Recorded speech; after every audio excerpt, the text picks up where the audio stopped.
कर्पूरगौरं करुणावतारं संसारसारं भुजगेन्द्रहारं सदा वसन्तं हृदयारविन्दे भवं भवानी सहितं नमामि।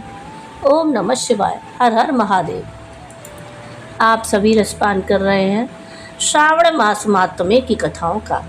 पिछले वीडियो में आपने सावन मास महात्म्य की पहले अध्याय की कथा का रसपान किया, जिसमें आपने ईश्वर शरद कुमार संवाद में श्रावण महात्म्य की कथा सुनी।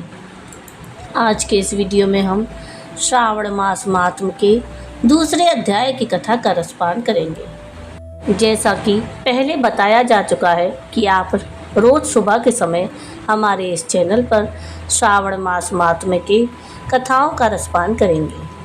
रोज़ आपको हर नए नए अध्याय की कथा सुनने को मिलेगी। तो आइए सुनते हैं आज श्रावण मास महात्म्य के दूसरे अध्याय की कथा। आप सभी कथाओं का शुरू से लेकर अंत तक रसपान कीजिए और भगवान भोलेनाथ की भक्ति में डूब जाइए। भगवान भोलेनाथ आप सब पर अपनी कृपा बनाए रखें। शुरू करते हैं श्रावण मास महात्म्य के दूसरे अध्याय की कथा। जय भोलेनाथ की। ईश्वर बोले, हे महाभाग, आपने उचित बात कही है। हे ब्रह्मपुत्र, आप विनम्र, गुणी, श्रद्धालु और भक्ति संपन्न श्रोता हैं। हे अनघ, आपने श्रावण मास के विषय में विनम्रतापूर्वक जो पूछा है उसे तथा जो नहीं भी पूछा है वह सब अत्यंत हर्ष और प्रेम के साथ मैं आपको बताऊंगा। द्वेष ना करने वाला सबका प्रिय होता है और आप उसी प्रकार के विनम्र हैं, क्योंकि मैंने आपके अभिमानी पिता ब्रह्मा का 5वां मस्तक काट दिया था, तो भी आप उस द्वेष भाव का त्याग कर मेरी शरण को प्राप्त हुए हैं। अतः हे तात, मैं आपको सब कुछ बताऊंगा। आप एकाग्र चित्त होकर सुनिए। हे योगिन, मनुष्य को चाहिए कि श्रावण मास में नियम पूर्वक नक्त व्रत करे और पूरे महीने भर प्रतिदिन रुद्राभिषेक करे। अपनी प्रत्येक प्रिय वस्तु का इस मास में त्याग कर देना चाहिए। पुष्पों, फलों, दांतों, तुलसी की मंजरी और तुलसी दलों और बेल पत्रों से शिवजी की लक्ष्य पूजा करनी चाहिए। 1 करोड़ शिवलिंग बनाना चाहिए और ब्राह्मणों को भोजन कराना चाहिए। महीने भर धारण पारण व्रत और उपवास करना चाहिए। इस मास में मेरे लिए अत्यंत प्रीतिकर पंचामृताभिषेक करना चाहिए। इस मास में जो जो शुभ कर्म किया जाता है वह अनंत फल देने वाला होता है। हे मुने, इस माह में भूमि पर सोएं, ब्रह्मचारी रहें और सत्य वचन बोलें। इस मास को बिना व्रत के कभी व्यतीत नहीं करना चाहिए। फलाहार अथवा हविष्यान्न ग्रहण करना चाहिए। पत्ते पर भोजन करना चाहिए। व्रत करने वाले को चाहिए कि इस मास में शाक का पूर्ण रूप से परित्याग कर दे। हे मुनि श्रेष्ठ, इस मास में भक्ति युक्त होकर मनुष्य को किसी न किसी व्रत को अवश्य करना चाहिए। सदाचार परायण, भूमि पर शयन करने वाला, प्रातः स्नान करने वाला और जितेंद्रिय होकर मनुष्य को एकाग्र किए गए मन से प्रतिदिन मेरी पूजा करनी चाहिए। इस मास में किया गया पुरस्चरण निश्चित रूप से मंत्रों की सिद्धि करने वाला होता है। इस मास में शिव के षडाक्षर मंत्र का जाप और गायत्री मंत्र का जाप करना चाहिए और शिव जी की प्रदक्षिणा, नमस्कार तथा वेद पारायण करना चाहिए। पुरुष सूक्त का पाठ अधिक फल देने वाला होता है। इस मास में किया गया ग्रह यज्ञ, कोटि होम, लक्ष्य होम तथा अयूत होम शीघ्र ही फलीभूत होता है और अभीष्ट फल प्रदान करने वाला होता है। जो मनुष्य इस मास में एक भी दिन व्रतहीन व्यतीत करता है वह महाप्रलय पर्यंत घोर नरक में वास करता है। यह मास मुझे जितना प्रिय है उतना कोई अन्य मास प्रिय नहीं है। यह मास सकाम व्यक्ति को अभीष्ट फल देने वाला तथा निष्काम व्यक्ति को मोक्ष प्रदान करने वाला है।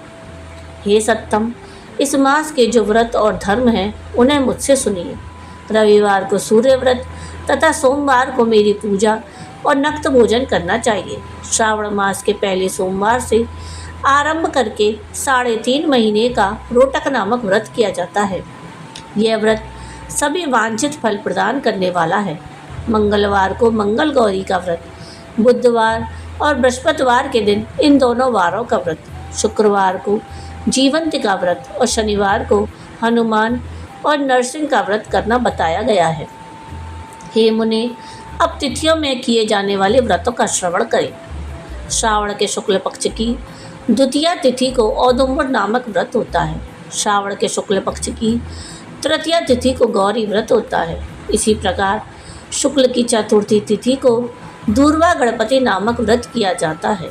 हे मुनि, उसी चतुर्थी का दूसरा नाम विनायकी चतुर्थी भी है। शुक्ल पक्ष में पंचमी तिथि नागों के पूजन के लिए प्रशस्त होती है। हे मुनि श्रेष्ठ, इस पंचमी को रौरव कल्पादि नाम से जानिए। षष्ठी तिथि को सुपोधन व्रत और सप्तमी तिथि को शीतला व्रत होता है। अष्टमी तथा चतुर्दशी तिथि को देवी का पवित्र रोपण व्रत होता है। इस मास के शुक्ल और कृष्ण पक्ष की दोनों नवमी तिथियों को नक्त व्रत करना बताया गया है। शुक्ल पक्ष की दशमी तिथि को आशा नामक व्रत होता है। इस मास में दोनों पक्षों में दोनों एकादशी तिथियों को इस व्रत की कुछ और विशेषता मानी गई है। श्रावण मास के शुक्ल पक्ष की द्वादशी तिथि को श्री विष्णु का पवित्रारोपण व्रत बताया गया है। इस द्वादशी तिथि में भगवान श्रीधर की पूजा करके मनुष्य परम गति प्राप्त करता है। उत्सर्जन, उपाकर्म, सभादि, सभा में उपाकर्म, इसके बाद रक्षाबंधन, पुनः श्रवणाकर्म, सर्पबलि और हयग्रीव का अवतार, ये 7 कर्म पूर्णमासी तिथि को करने हेतु बताए गए हैं। श्रावण मास के कृष्ण पक्ष में चतुर्थी तिथि को संकष्टी चतुर्थी व्रत कहा गया है और श्रावण मास के कृष्ण पक्ष की पंचमी तिथि के दिन मानव कल्पादि नामक व्रत को जानना चाहिए। हे द्विजोत्तम, कृष्ण पक्ष की अष्टमी तिथि को श्री कृष्ण का पूर्ण अवतार हुआ। इस दिन उनका अवतार हुआ, अतः महान उत्सव के तहत इस दिन व्रत करना चाहिए। हे मुनि श्रेष्ठ, इस अष्टमी को मनवादी तिथि जानना चाहिए। श्रावण मास की अमावस्या तिथि को पिठोरा व्रत कहा जाता है। इस तिथि में कुशों का ग्रहण और वृषभों का पूजन किया जाता है। इस मास में शुक्ल पक्ष की प्रतिपदा तिथि से लेकर सब तिथियों के पृथक पृथक देवता हैं। प्रतिपदा तिथि के देवता अग्नि, द्वितीया तिथि के देवता ब्रह्मा, तृतीया तिथि की गौरी और चतुर्थी के देवता गणपति हैं। पंचमी के देवता नाग हैं और षष्ठी तिथि के देवता कार्तिकेय हैं। सप्तमी के देवता सूर्य और अष्टमी के देवता शिव हैं। नवमी की देवी दुर्गा, दसवीं के देवता यम और एकादशी तिथि के देवता विश्वदेव कहे गए हैं। द्वादशी के विष्णु और त्रयोदशी के देवता कामदेव हैं। चतुर्दशी के देवता शिव, पूर्णिमा के देवता चंद्रमा और अमावस्या के देवता पितृ हैं। ये सब तिथियों के देवता कहे गए हैं। जिस देवता की जो तिथि हो उस देवता की उसी तिथि में पूजा करनी चाहिए। प्राय इसी मास में अगस्त्य का उदय होता है। हे मुने, मैं उस काल को बता रहा हूँ, आप एकाग्रचित्त होकर सुनिए। सूर्य के सिंह राशि में प्रवेश करने के दिन से जब 12 अंश 40 घड़ी व्यतीत हो जाती हैं, तब अगस्त्य का उदय होता है। उसके 7 दिन पूर्व से अगस्त्य को अर्घ्य प्रदान करना चाहिए। 12 मासों में सूर्य पृथक पृथक नामों से जाने जाते हैं।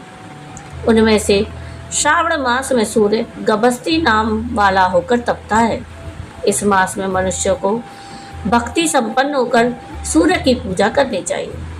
हे सत्तम, 4 मासों में जो वस्तुएं वर्जित हैं उन्हें सुनिए।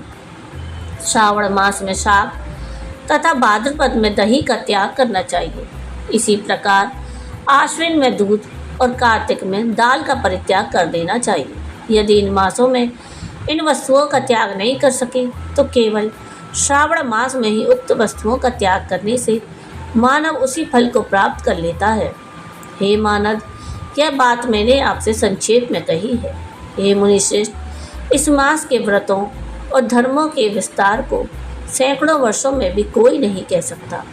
मेरी अथवा विष्णु की प्रसन्नता के लिए संपूर्ण रूप से व्रत करना चाहिए परमार्थ की दृष्टि से हम दोनों में कोई भेद नहीं है। जो लोग भेद करते हैं वे नरकगामी होते हैं। अतः हे सनत कुमार, आप श्रावण मास में धर्म का आचरण कीजिए। इस प्रकार ईश्वर सनत कुमार संवाद के अंतर्गत श्रावण व्रतोदेश कथन नामक दूसरा अध्याय पूर्ण हुआ। ओम नमः शिवाय। तो ये थी श्रावण मास के दूसरे अध्याय की कथा। आपको आज की ये कथा कैसी लगी कमेंट करके ज़रूर बताइएगा। और अगर आपको आज की ये कथा पसंद आई हो तो प्लीज़ इसको लाइक शेयर ज़रूर कीजिएगा। प्लीज़ मेरे चैनल को सब्सक्राइब कीजिएगा और कमेंट में राधे राधे ज़रूर लिखिएगा। वीडियो पूरा देखने के लिए थैंक यू। राधे राधे।